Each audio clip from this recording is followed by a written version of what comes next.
이번 영상은 조미료와 향신료에 대해 살펴보겠습니다. 먼저 조미료는 짠맛, 단맛, 신맛처럼 맛을 내는 성분들을 말해요.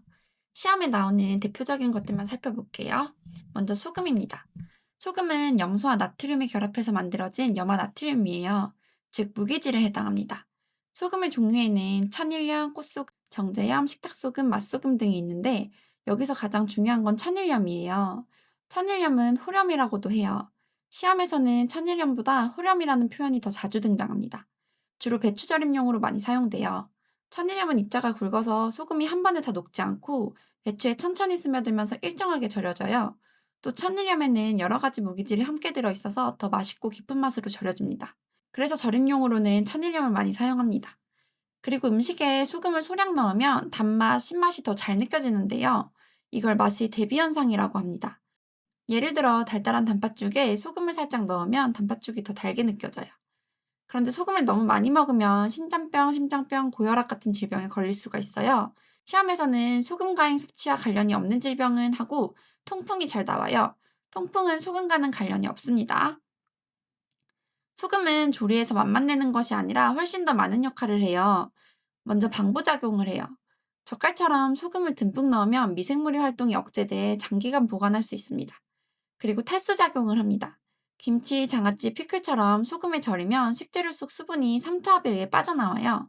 수분이 빠지면 조직이 단단해지고 저장성도 훨씬 좋아집니다. 또 시금치처럼 녹색 채소를 데칠 때 소금을 약간 넣어주면 클로로필이 안정되어 선명한 녹색을 유지할 수가 있어요. 그리고 제면이나 빵 반죽에 소금을 넣으면 글루텐 단백질이 단단하게 결합해 점탄성이 증가합니다. 그래서 반죽이 더 쫄깃하고 힘있는 반죽이 돼요. 시험에서 소금이 특징으로 알맞지 않은 것은 하면서 나올 수 있습니다. 다음 설탕을 살펴볼게요. 설탕은 사탕수수, 사탕무에서 추출한 성분이에요. 종류에는 원당, 정제당, 슈가파우더 등이 있는데 설탕은 소금과 비교해서 살펴봐야 해요. 집에 있는 소금이나 설탕을 보면 가끔 덩어리져 있는 거 보신 적 있죠? 둘 다 공기 중의 수분을 잘 흡수하는 흡수성 물질이라 반드시 뚜껑을 닫아서 보관해야 합니다. 또 하나 용해도에서는 차이가 있는데요. 수분 온도가 올라가도 용해도가 크게 변하지 않아서 온도와 관계없이 잘 녹는 편이지만 설탕은 온도가 높을수록 훨씬 더 잘 녹습니다. 그래서 시럽을 만들거나 설탕을 녹일 때는 따뜻한 물이나 뜨거운 물을 사용하는 경우가 많죠. 다음은 식초를 살펴볼게요. 식초는 초산균이 초산을 생성하면서 특유의 신맛을 내는 조미료예요. 종류에는 양조식초, 합성식초 등이 있는데 식초는 특히 조리 시 특징이 중요합니다. 먼저 식초는 단백질 응고를 촉진해요. 그래서 술안을 만들 때 식초를 많이 사용합니다. 술안을 물에 데친 계란이라고 이해하시면 쉬운데 계란을 깨서 물에 바로 넣기 때문에 흰자가 빨리 응고되어야 흘러 퍼지지 않고 예쁘게 모양이 잡혀요. 그래서 빨리 응고되라고 식초를 넣어줍니다. 시험에서 술안에 사용하는 조미료 하면 식초입니다. 그리고 식초는 갈변을 막아주는 효과도 있어요. 우엉, 연근, 고구마처럼 갈변 요소가 있는 식품은 산소와 접촉하면 쉽게 갈색으로 변하는데 여기에 식초를 넣어주면 효소작용을 억제해 갈변을 막아줍니다. 또 식초는 끈적한 점질 물질을 제거하는 효과도 있어요. 다시마, 고사리, 고비처럼 손질할 때 미끈미끈하고 끈적한 점질 나오는 재료들은 식초를 넣어주면 이 점질 물질이 잘 제거돼서 깔끔하게 손질하기가 훨씬 쉬워집니다. 그래서 이런 식재료를 삶을 때 식초를 한두 방울 넣어주면 좋습니다. 다음은 된장 살펴볼게요. 된장은 메주에다가 소금물을 넣어 발효시켜 만든 발효식품이에요. 이때 된장을 만들고 남은 물이 간장이 되는 거예요. 그런데 된장을 만들 때 물이 너무 많거나 소금 농도가 부족하면 미생물이 번식하기 좋은 환경이 되어 된장이 산패되기 쉬워져요. 또 철분과 구리 같은 금속이 많이 포함된 물도 산패를 더 빨리 일으킵니다. 그리고 된장은 숙성되면서 여러 가지 변화가 일어나는데요. 먼저 된장 속 단백질이 분해되면서 깊은 감칠맛이 생기고 발효 과정에서 다양한 유기산이 생성됩니다. 또 된장을 만들 때 미량의 공유를 첨가하기도 하는데 이때는 공유의 전분이 당화되어 약간의 단맛도 함께 생성됩니다.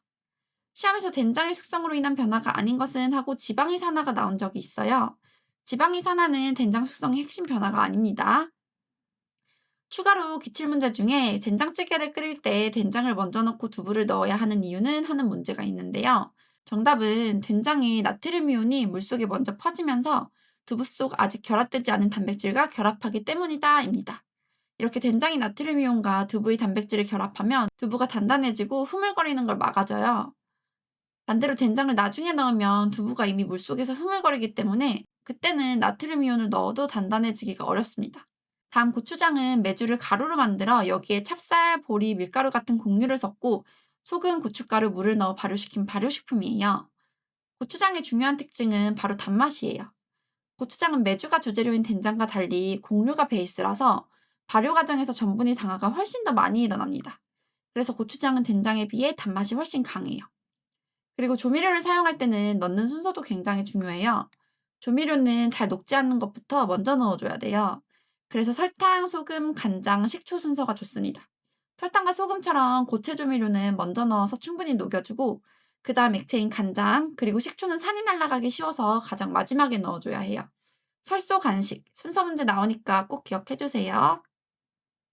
이제 향신료를 살펴볼게요. 우리가 먹는 일반 식품에도 향성분은 조금씩 들어있지만 향신료는 여기에 비해 향이 엄청 많이 농축된 재료들이에요. 그래서 향신료는 식감이나 맛을 내기 위한 것보다는 특유의 향을 더해 풍미를 높이기 위해 사용합니다.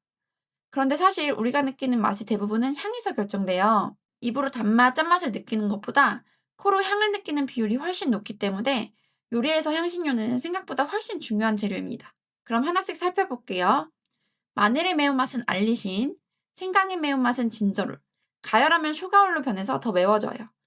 고추의 매운맛은 캡사이신, 겨자에는 시니그린이라는 성분이 들어있는데 이게 발효되면 알릴리소티온시아네이트가 생성돼서 매운맛이 납니다. 와사비의 매운맛도 알릴리소티온시아네이트예요.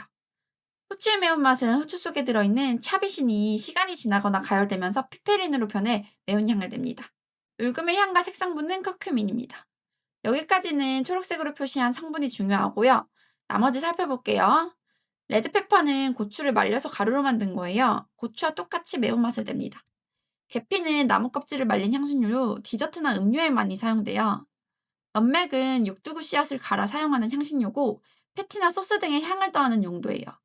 그런데 잡내 제거용으로는 넛맥을 사용하지 않아요. 시험에 넛맥이 잡내 제거용이다 하면 땡입니다. 팔각은 중국 향신료예요. 생김새가 별 모양으로 8개 꼭지점이 있어서 팔각이라고 하고 시험에서 우리나라 향신료가 아닌 것은 하고 팔각이 잘 나옵니다. 산초는 우리나라에서도 쓰지만 일본에서는 산쇼라고 더 많이 불러요. 혀를 톡 쏘는 향과 약간 얼얼한 느낌이 특징이에요. 정향은 생긴 게 작은 모처럼 생겼어요. 그래서 영어 이름이 클로브예요. 못이 영어로 클로브예요. 실제로 시험에서 정향은 클로브로 영어 이름이 더 잘 나와요.